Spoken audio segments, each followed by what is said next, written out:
I'm slowly getting better at video editing. I'm working as hard as I can, guys. Today, I'm gonna go to my dad's house. He's either always riding his fucking motorcycle, cutting up logs with a chainsaw, working on something mechanically. It's definitely gonna get crazy, so get ready. I'll see you when I get there. So guys, I made it here. I'm at his house now. And this is the Yamaha VMAX.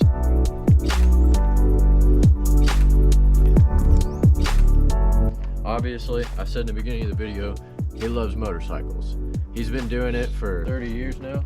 Yeah. What'd you start on? Dirt bike? Yeah, dirt bike. 2 strokes? Yeah. Started on little 2 strokes back in the day. He's rode all kinds of crotch rockets. R1, I know you've rode. Have you rode like a Gixxer 1000? Oh, yeah. All kinds of big bikes. This is something he wanted for a long time and he finally got his hands on. It's a 1986 Yamaha VMAX. He's had it bored out, cammed, the engine's been rebuilt. 207 in the back tire dynoed that. So, she's a beast. To say the least. It was in the Guinness Book of World Records from 86 to 90, I think. It dynoed that at 140. It was the fastest production bike in the world at that time. Now it's got another 60 horsepower. Let him hear it. Yeah, I think he has the right idea, guys. I know you want to hear it.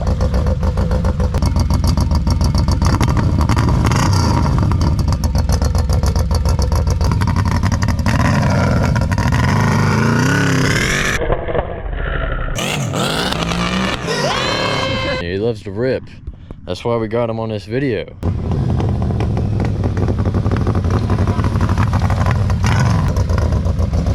Oh, it's running terrible. I think the stator's out of it. So that's the deal, guys. So, like I say, this is a badass bike. It's had this work done to it. Typically runs like a champ, but the battery's not charging for some reason. we did a little, what's that thing called? A multimeter. We used his multimeter. We put it on a battery there and tested it, and it went lower when it's running, which he says this means it's not getting charged. So we might do a little video on fixing that up, and hopefully that helps it run better, but at least you got a little taste of the beast.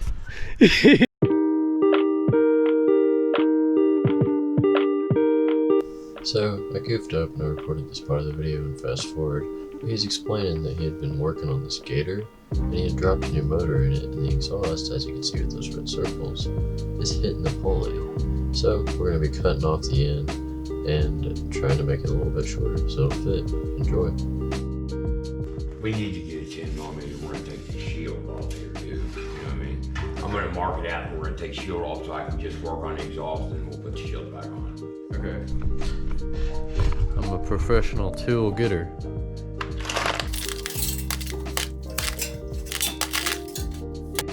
Found a 10 mil, that's what we need. And I've got to take an inch off the exhaust because I can go from the end right up to the exhaust pipe. So that's a total of 1.25 inches I've got to take off. So I'm going to just take a cutting wheel on a grinder. I'm going to cut it straight down, grind all the excess off, and then I'm going to take this plate and weld it back on. Okay. So it'll clear the belt on the main belt drive. All right, this right here is the baffle. Okay, so what's the baffle? It restricts the airflow. And it makes it not as loud, but it also takes away from the power too. So if you take that off, it'll breathe better, get more air. Get done now. That's just a heat sprout on the exhaust.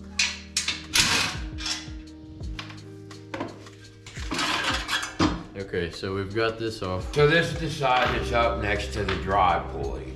Okay. And I've got to take 1.25 inches, no, 1 inch off this, and 1/4 on the shroud. So we're gonna come up to here, like so. We got our mark. And you're going to mark that out. It marks out at 1 inch exactly. So we need to transfer a 1 inch mark all the way around there. Now I'm gonna take a piece of paper. We're gonna wrap that around and get that even. We're gonna transfer that line all the way around so I got a good visual when I go to cut it with a grinder. Don't do that one. Okay, so you ready? You're gonna help me? Man, that stinks so bad. Man. Now let's get ready to roll. I got it. Oh, we need safety glasses. Safety first. You know how that goes. Safety first. Let's get to work. Here's a Harley one here. We run with Harley because we're tough. Just spin on that deal. Hot chewy. Hot 2 on that thing. Man, you're hip with the times. I didn't know you know about the hot 2 on that thing. He loves her. Am I OSHA certified, guys? I just got the cutting wheel on the grinder. I'm going to cut off my inch that I need to. get it all cleaned up, clean up this end, and then I will put the end cap back on it and re-weld it. All right. I like that. That's good technique. Yeah. All right.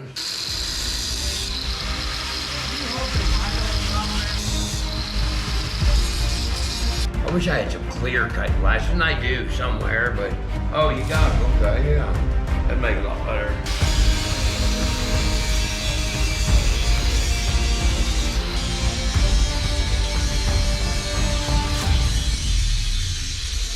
So I flipped it over there real quick so we can go ahead and cut out the bottom half. Okay, here we go.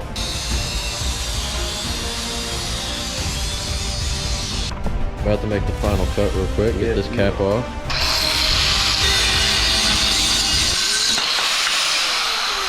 What we need to do is we need to check that for level this way. Now see this? See where the bubble's at?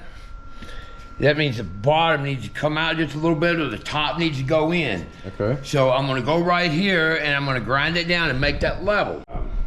I don't use the tool, maybe that's not a smart thing, but anyway, Tony, all you gotta do is do it by hand so you can hold the thing and turn it by hand, and you probably should unplug it, but I don't do that either. I get in a hurry. But you can put it on your other wheel. Make sure it's down on there flat. Okay. Tighten that up and grab it. Torque it one time, you're done, you're ready to go. Not necessarily OSHA certified. No. What did we just do? Cut the inch off the exhaust. Then I ground that down and got that cleaned up. I cut the end cap off the other one. So what I'm gonna do now is I'm gonna set this back on here like that and get it level. I want 100% weld that all the way around. Grind it up, clean it up, and then I'll paint it, and you'll never know I ever had to cut anything off the exhaust. Then I'll be able to mount it right on there. And then we got an issue with the tailpipe on the wrong side, but I'm gonna put a 90 on it and run it underneath so it's still gonna blow back like it's supposed to. So I'm gonna go ahead and get the welder hooked up and get it going, and we'll get this tacked into place. All right, it's time to do some welding.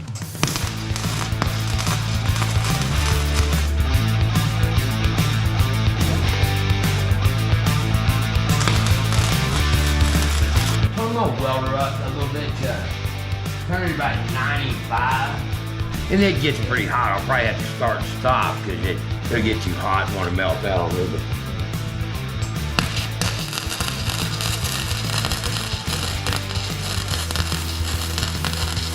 I like to keep my holes and stuff filled in. He likes to keep his holes filled.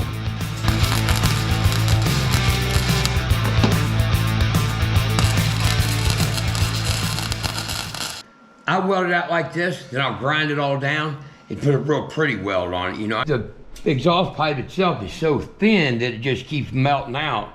So I gotta stay along this outside edge here, and we just checked out the exhaust to make sure it's gonna work before I finish welding it out. Look at that, This guys. is what we was looking for. We just gotta have enough room to put our belt on and run it. We got an inch clearance, so we're good. That's exactly what we were shooting for.